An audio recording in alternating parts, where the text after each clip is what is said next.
ખાડીકાની પ્રમુખ પદે જીત।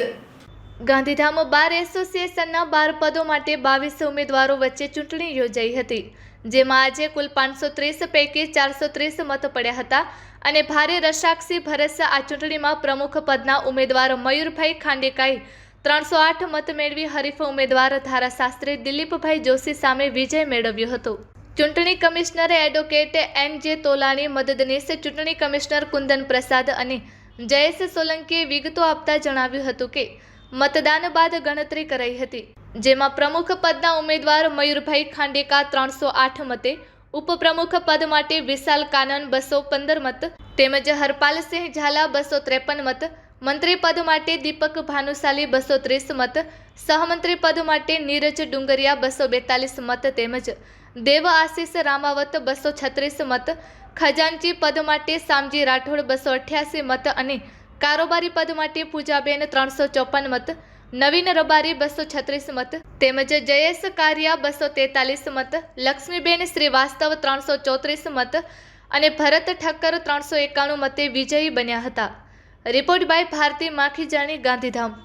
गुजरात बार काउंसिल के हिसाब से द्वारा नियुक्ति हुई। आज 19 तारीख की इलेक्शन आज पूरी स्टार्ट सुबह 10 बजे से चालू हुई, शाम 4 बजे पूरी हुई और 5 बजे 4:30 से 5 की बीच में कंटिन्यू शुरू हुआ।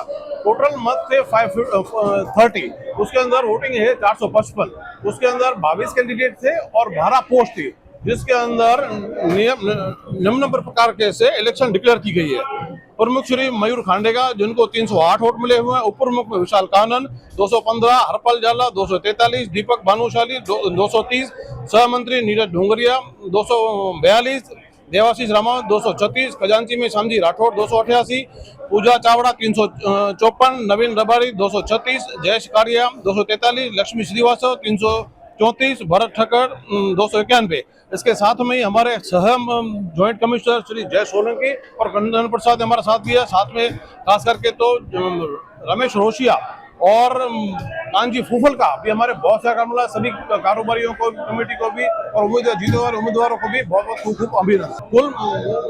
कुल मतदार 530 थे, उसके अंदर से 455 के वोटिंग हुई है।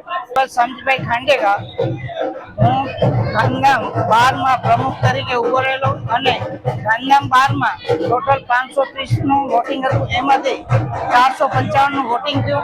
એની અંદરથી મને 308 મતેથી મને વિજય મળેલો છે, જે બદલ હું ગાંધીધામ 12ના તમામ સિનિયર તથા જુનિયર વકીલોનો હું આભારી છું। મારા મિત્ર સર્કલ વર્તુળ દ્વારા જે મને મત આપીને વિજય એ બધાને તમામનો હું આભાર માનું છું અને ગાંધીધામ 12ના હિતમાં જે કાર્યો હશે તે તમામ કાર્યો હું મારે ચાર્જ સંભાળ્યા બાદ હું કરીશ અને જેની અંદર કન્ઝ્યુમર ફોર્મ અને નેગોશિયેબલ માટેની તથા કાર્યક્ષેત્ર વધારવા માટેના જે પ્રયાસો છે તે કરવાનો છું અને મારે જે ટર્મ ચાલુ થશે ત્યારે હું સિનિયર એડવોકેટની એક સમિતિ બનાવી અને તે સમિતિની અંદર એનું ગઠન કરી અને એના માર્ગદર્શન નીચે તમામ ગાંધીધામ 12ના હિતના કામો છે એ હું કરીશ, એવું આશા રાખું છું કે બધા સાથ અને